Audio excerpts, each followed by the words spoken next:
Hi, welcome. I'm Mary Beth Quinn, a mixed media artist, and I found this video not too long ago of a commission that I did about a year and a half ago for a couple that had a lake house. And as I thought about this commission and took into account what they really wanted and liked, I wanted to approach this one a little bit differently than I usually did, and started with this very watercolor, transparent beginning, because I wanted to capture what it feels like to me to be walking through the woods when the wildflowers are in bloom. There's light coming in and there's deep shadows. So this is what I was going for. I'm starting with Tempera sticks here, just making some very, very loose and elementary marks where these flowers are going to be. And starting this way is really essential for creating a loose painting.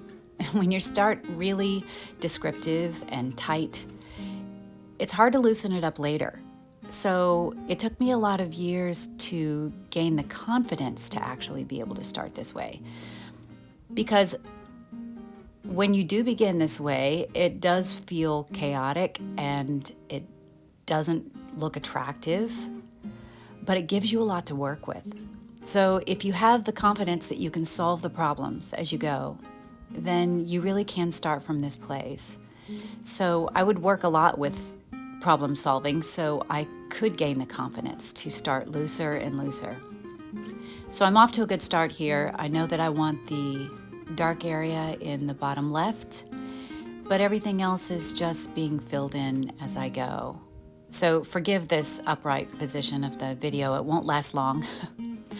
This was long before I even thought of doing YouTube videos. And so I was doing everything, filming everything for Instagram.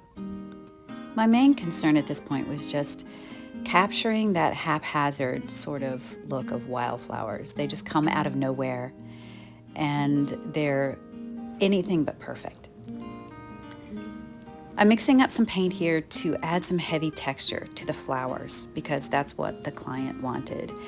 And if you'll notice there in the right of the screen, all of those flowers are very, very slight. They're just suggested.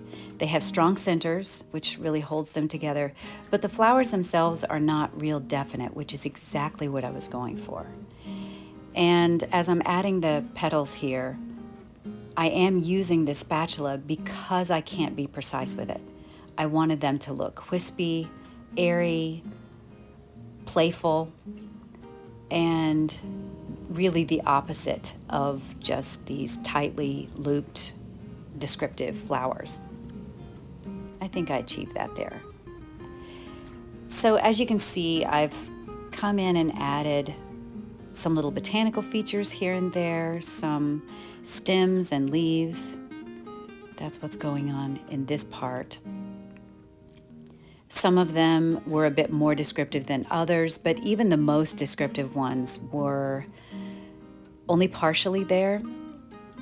Nothing was highly representational, which is exactly what I wanted. So just adding in some very loose suggestions of leaves and working on these roses down here in the bottom left. Just adding random marks here and there and trying to keep it as loose as possible. So in the end, I come in with some colored pencils, some NeoColor crayons, and here I have some really thinned out paint. And in this area right here, I wanted to suggest those flowers that just sort of peek out of the shadows. So I used some really thinned out paint to do just that, to make them very faint and just a whisper that there's a flower there. I really was trying to achieve that loose and obscured look there. So here I'm pointing out that I was making very loose botanical features like that stem and the leaf, and they're just suggested. They aren't heavy. They aren't heavy-handed at all. And I love that very romantic feel to these botanical features, because really that's what sparks my imagination when I only see a part of it. So I was very, very happy in the end with this piece. Really happy to just be able to explore all the small little details that are going on there. So here it is, all framed up and hanging on the wall. And if you'd like to explore some of the materials that I was using in this painting, I have a free PDF of my favorite art materials and products on my website.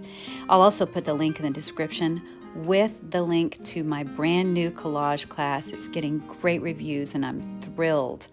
So please come and check that out if you're interested in collage at all.